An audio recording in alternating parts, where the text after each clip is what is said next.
If you are placed in an empty room and told to do absolutely nothing for 15 minutes, your brain will begin to misfire. We know this because when psychologists at the University of Virginia gave people this exact task, they offered them a small escape hatch, a button that delivered an intensely painful electric shock to their arm. A shock so agonizing that every participant had previously stated they would spend real money just to avoid experiencing it again. Yet, within minutes of sitting in the quiet, 67% of the men and 25% of the women voluntarily pressed the button. One man chose to torture himself 11 times. This reveals a glitch in our design. Human biology is fundamentally terrified of a lack of data. Silence isn't a physical substance. It has no mass, no color, and no shape. It is a ghost, the absolute absence of kinetic energy vibrating through the air. So why does your brain treat a lack of acoustic data as an existential emergency? Why do we run from it like a physical predator? The truth is, silence isn't empty at all. It is a highly specialized biological weapon. And over the next 12 minutes, we are going to look inside the quietest room on Earth to see how nothingness can cause human cells to panic. Map the hidden engine inside your skull that starts running the moment you stop talking, and reveal the dangerous psychological reason why the most powerful people in human history use quiet to control the minds of everyone else.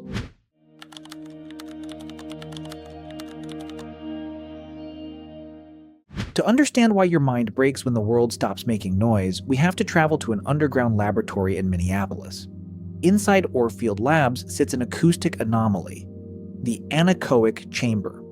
The room is surrounded by double walls of solid steel and thick concrete, resting on giant springs to isolate it from the imperceptible vibrations of the earth.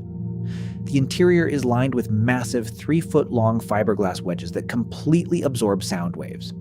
If you walk inside and the heavy steel doors seal shut, you enter a space with a sound level of negative 9.4 decibels. For context, human breathing is usually around 10 decibels. This room is so quiet that it is mathematically close to the cold, empty void of deep space. According to standard logic, this should be the ultimate sanctuary of peace. But if you stay inside, you will quickly discover it is a psychological prison. The longest any human has ever managed to survive inside this chamber in the dark is less than an hour.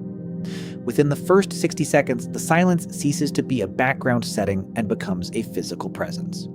Because your ears are no longer receiving external sound waves, your brain automatically dials its internal amplifier to maximum capacity. It is desperately hunting for a signal. Suddenly, you begin to hear things that are normally muffled by the ambient static of reality.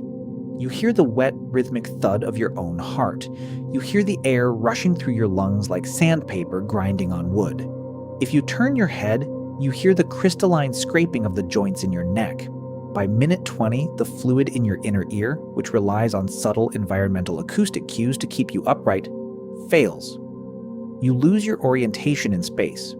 You start to tilt, struggle to stand, and become intensely nauseous. By minute 30, the data-starved auditory cortex enters a state of panic. It realizes no information is coming down the nerve pathways, so it begins to synthesize its own data. You begin to hallucinate, hearing distant sirens, mechanical hums, or whispers that do not exist. The anechoic chamber proves that human sanity requires a constant stream of external noise. When the outside world turns off, your brain flips the camera completely inward, and that is where the real danger begins.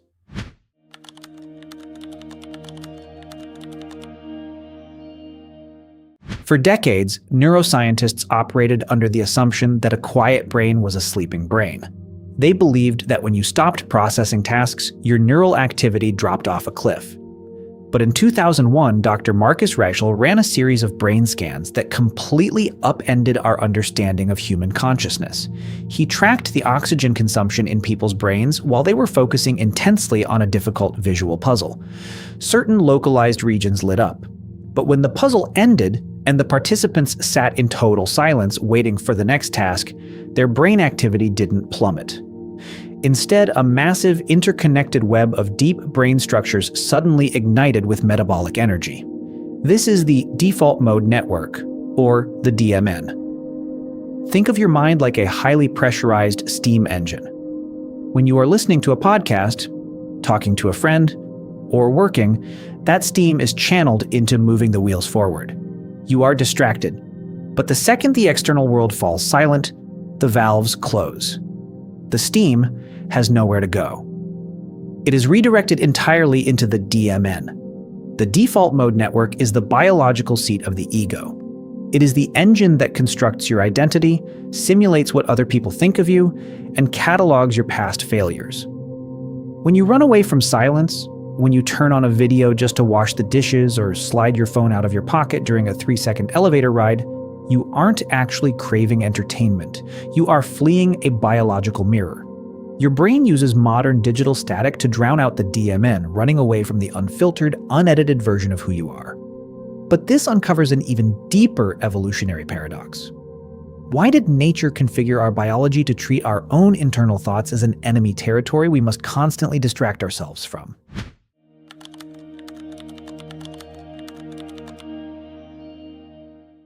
To solve that, we have to look at what silence actually communicates to a biological organism. Across nearly every ecosystem on planet Earth, nature is inherently loud. Wind moves leaves, insects buzz, birds sing territorial alarms, and small mammals move through the undergrowth. This continuous wall of sound is what biologists call the biophony. To a living creature, the biophony is the green light of survival. If the birds are singing, it means they do not see a threat. The environment is safe. But what happens when an apex predator enters the biome? Instantly, the birds freeze. The insects go cold. The monkeys stop their chatter. The entire ecosystem drops into a sudden, absolute, crushing silence. For millions of years, a sudden drop in acoustic data didn't mean peace. It meant a hunter was crouching in the brush 10 feet away, preparing to break your neck. When you sit in a silent apartment today, your rational, modern prefrontal cortex knows there are no leopards in your living room. But the evolutionary core of your brain, the amygdala, is running on ancient code. It interprets that lack of sound as a sign that you are being tracked. It floods your system with low-grade cortisol, sharpens your spatial awareness, and locks you in a state of hypervigilance. We are terrified of silence because our biology is designed to treat nothingness as a lethal threat.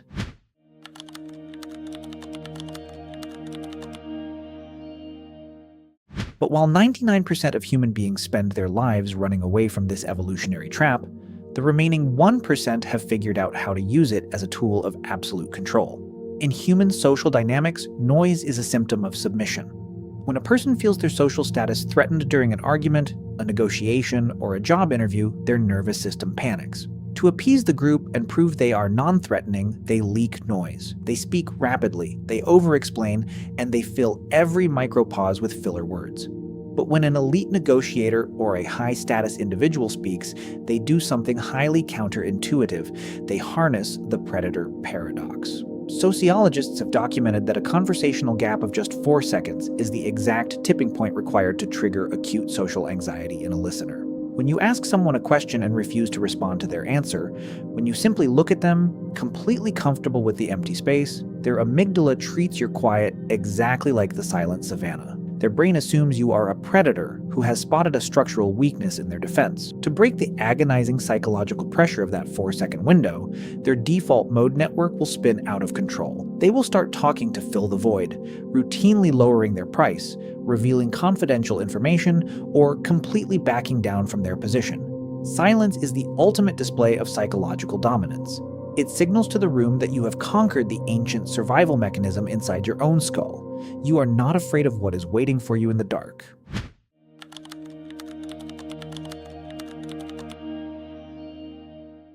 In the early years of the Roman Empire, the philosopher Seneca observed that most men spend their short time on Earth moving from one loud distraction to another, constantly terrified of an empty calendar or a quiet room. He wrote that human beings behave like prisoners who use the noise of their chains to forget the fact that they are locked inside a dungeon. We live in a world that has effectively made silence an endangered species. Every room is wired for sound. Every pocket carries an infinite stream of information, and every free second is instantly monetized by an algorithm designed to keep your attention focused outward. We have been conditioned to believe that this constant stimulation is a sign of connectivity and life. But the science tells us the exact opposite. Constant noise is a form of cognitive camouflage. It allows us to hide from the default mode network, pretending that our internal world is at peace simply because the outside world is too loud to hear it. The next time you walk out of your house, look at the screen in your hand and feel the automatic, almost mechanical urge to plug your ears with music or pull open a feed. Stop. Put the device away. Let the noise drop out of the air. You will feel the ancient survival mechanism fight back. You will feel the sudden urge to fill the void with anything, even an electric shock. But if you stand your ground, if you step into the quiet, the static will eventually settle. And you will realize that the capacity to sit comfortably in an empty room isn't just an exercise in willpower, it is the moment you stop being the prey and finally take control of the machine.